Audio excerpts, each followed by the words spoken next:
Bun găsit! Vă invit să urmăriți horoscopul zilei de azi. Înainte de a începe, vreau să vă mulțumesc pentru că ne urmăriți și vă rog să vă abonați la acest canal de YouTube dacă nu ați făcut-o deja. Este gratis, iar pe noi ne ajută enorm. Astrologii vin cu vești bune și surprize pentru unii nativi ai zodiacului. Unii dintre nativi vor fi încercați de obstacole, în timp ce alții trebuie să-și găsească ambiție și motivația pentru a începe lucruri noi. Pornim cu încredere că or să ni se împlinească dorințele la care am contribuit și noi serios, cu energie psihică în primul rând. Descoperă ce-ți rezervă astrele în funcție de zodia în care te-ai născut. Berbec.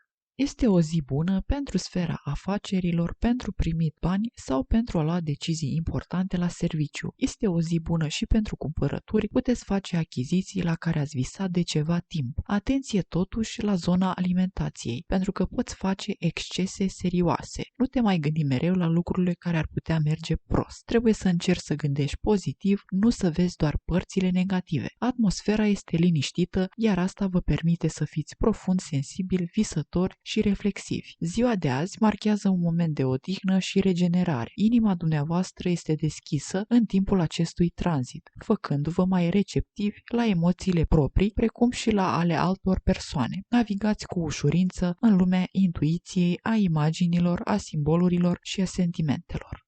Taur.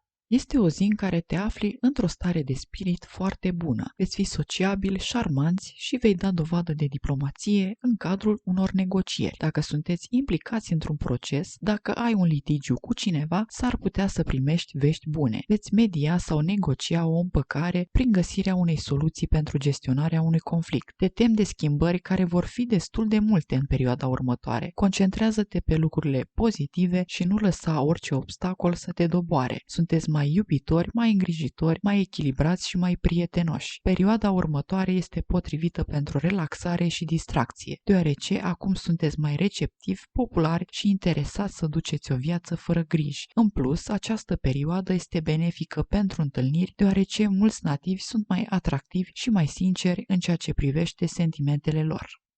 Gemeni. Gemenii nu prea au dorință de muncă în această zi. S-ar putea să simțiți nevoia să fiți mai mult singuri decât în compania cuiva. Astrologii vă recomandă să nu vă implicați în acțiuni importante pentru că s-ar putea să faceți greșeli din neatenție sau plictiseală. Nu te descuraja doar pentru că ai primit un refuz în plan profesional. Lucrurile vor merge mai bine data viitoare atunci când te vei pregăti mai mult. Este perfect pentru activități distractive, pentru a merge în vacanță, pentru a cumpăra cadouri și pentru a admira arta. Acest aspect este foarte bun pentru a construi amintiri distractive. Emoțiile vor fi mai intense, veți găsi toate relațiile extrem de fructoase și vă veți bucura mai mult de viață. Este o perioadă de socializare, de plăcere și de gânduri orientate spre un viitor prosper. Rac. Te vei bucura de o discuție cu o femeie. Este o discuție care s-ar putea să-ți modifice niște planuri legate de viitor sau viziunea asupra unui proiect sau a unei situații asupra căreia credeai că deții controlul. Este o zi în care ești bine susținut pe zona comunicării, iar persoanele cu care vei interacționa în următoarele ore o să fie extrem de deschise să comunice cu tine și să te ajute. Nu le trăda încrederea celor dragi și nu îi ignora dacă au nevoie de tine, chiar dacă ai multe de făcut. Sunt de ajuns câteva minute pentru persoanele importante. Lucrurile pe care le începeți acum ar trebui să aibă succes, deoarece se bazează pe intenții bune. Acesta este în special cazul acelor lucruri legate de creștere și fericire. Ar putea fi vorba despre o vacanță, o investiție financiară sau o relație de iubire. A petrece timp de calitate cu cei dragi va fi deosebit de satisfăcător acum. Atitudinea dumneavoastră grijulie și de susținere poate aduce noi prietenii și favoruri de la alții. Leu. Astăzi sunt favorizați cei interesați în a săpa adânc în latura misterioasă a vieții prin abordarea unor subiecte precum psihologia sau ocultismul. Acesta este momentul în care tinde să vă simțiți fie pe cele mai înalte culmi, fie în cel mai prost moment al vieții. Totul este la nivel de percepție, urmând ca în zilele ce urmează să realizați că ați exagerat. Călcați-vă pe orgoliu și păcați-vă cu persoanele cu care ați avut conflicte. Nu merită să porți pică nimănui, altfel îți faci rău. Faci o adevărată adevărată impresie șefilor, partenerilor, părinților, familiei și celor cu care interacționezi azi, dragă leu. De fapt, succesul este cauzat de faptul că nu-ți mai dorești să impresionezi pe nimeni, nu vrei să mai demonstrezi nimic nimănui, este foarte în regulă cu tine cu ce faci și în momentul în care te-ai relaxat, lucrurile merg foarte bine și te autopoziționezi pe o pantă ascendentă. Fecioară.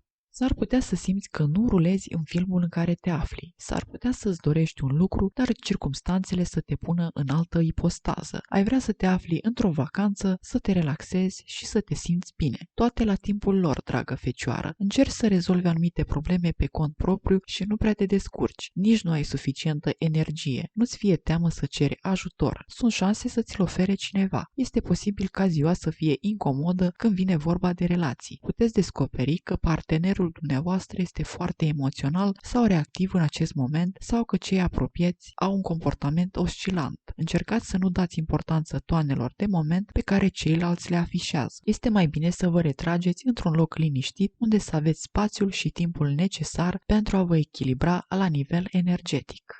Balanță. Nu te simți în mare formă azi, mai degrabă te simți plictisit ducând bătălii fără sfârșit. Ai o atitudine greșită, aceasta este doar liniștea dinaintea furtunii. Ceea ce faci acum și bazele pe care le pui acum te vor ajuta foarte mult în următoarele tale acțiuni. Simți că nu mai ai energie, dar nici nu iei pauze atunci când ai nevoie. Ai mai multă grijă și relaxează-te atunci când nu mai poți, ca să nu apară alte probleme. Cel mai probabil nu veți putea să vă concentrați asupra muncii, pentru că gândurile vă duc spre lucruri plăcute, visați cu ochii deschiși și trăiți într-o lume fantastică care nu are nicio legătură cu realitatea dură. Socializarea ar fi o idee bună, deoarece momentele cu prietenii vor fi mai plăcute. Dacă aveți nevoie de un împrumut, astăzi ar trebui să-l cere, deoarece celor din jur le va fi foarte greu să vă refuze. Scorpion. Astăzi este o zi în care scorpionii vor fi forțați să învețe regula compromisurilor. Dacă vei da dovadă de diplomație și vei accepta să faci un pas înapoi, o să vezi că vei face 10 pași imediat înainte. Dacă intri într-o dispută, încearcă cât mai repede să detensionezi lucrurile. Nu mai pierde timpul și pune în aplicare acele idei pe care le ai de o perioadă. Nu știi dacă vor avea succes, dar nici nu strică să-ți încerci norocul. Se anunță o zi veselă și reușită. Dacă ați pus ochii pe cineva, cel mai probabil astăzi veți avea ocazia să vă întâlniți cu acea persoană. Interesele de natură romantică se îmbină cu divertismentul. Vă simțiți revigorați, nivelul energiei este unul ridicat și sunteți o companie plăcută pentru persoanele din jur. Acesta este un moment minunat pentru a planifica o întâlnire cu cineva nou sau pentru a desfășura o activitate distractivă cu partenerul dumneavoastră actual. Săgetător.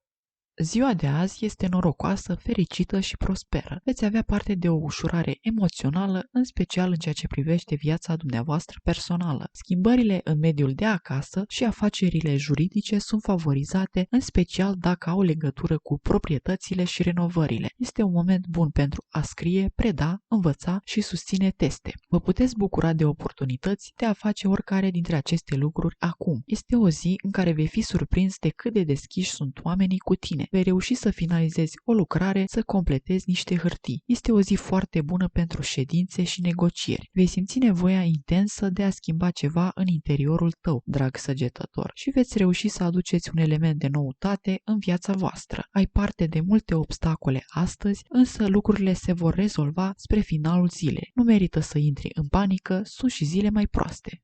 Capricorn. Azi ai chef să te distrezi, ai o atitudine amuzantă și pusă pe șotii. Nu iei lucrurile în serios. Ar fi bine să vă liniștiți și să petreceți puțin timp în compania celor dragi. Ai nevoie de motivație ca să realizezi tot ce ți-ai propus. Nu te mai teme și nu te mai gândi la ce e mai rău. Doar apucă-te de treabă. Mintea dumneavoastră este preocupată de o mulțime de gânduri și emoțiile dumneavoastră pot oscila cu ușurință de la un moment la altul. Vă simțiți curioși, sociabili și neliniștiți și vă exprimați într-un mod detașat. Nevoile vă sunt îndeplinite cel mai bine prin stimulare mentală precum cititul, scrisul, călătoriile scurte, dansul, lucrul manual sau orice altă activitate care relaxează sistemul nervos.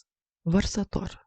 Azi este o zi în care nu prea ai chef să turezi motoarele la maxim. Ai vrea să stai acasă în pat și să dormi cât de mult poți. Totuși, nu poți face asta. Ai multe întâlniri, ai multe negocieri și mai ales decizii importante de luat privind cariera ta. Ți se oferă șansa de a prelua o sarcină importantă, dar nu știi dacă te vei descurca. Concentrează-te și păstrează-ți optimismul, nu e loc de temeri. Ziua vă determină să vă concentrați asupra plăcerii și răsfățului. De asemenea, petrecerile ținute astăzi sunt mai reușite și mai distractive. Cu toate acestea, pentru că vă distrați atât de bine, este posibil să uitați complet de responsabilități. Banii vor fi cheltuiți fără să vă gândiți și pe lucruri frumoase care nu sunt neapărat practice.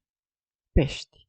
Trebuie să dai dovadă de foarte multă diplomație și persoasiune. Trebuie să discuți cu o persoană legată de o chestiune delicată privind semnarea unor acte, semnarea unor documente, un litigiu sau ceva legat de serviciu. Dacă vii cu toată forța, persoana respectivă s-ar putea să-ți dea un răspuns negativ sau să fie într-o ipostază de protecție. Mai bine fii diplomat și scoate la lumină latura ta bună. Sentimentele dumneavoastră calde sunt contagioase și veți arăta și vă veți simți mai atractivi decât de obicei. Popularitatea socială și publică este asociată cu acest tranzit, precum și cu o puternică influență feminină. O femeie semnificativă din viața dumneavoastră va avea un efect pozitiv asupra dezvoltării dumneavoastră personale sau spiritual. O serie de interacțiuni și experiențe culturale vă pot îmbogăți viața în moduri personale și materiale.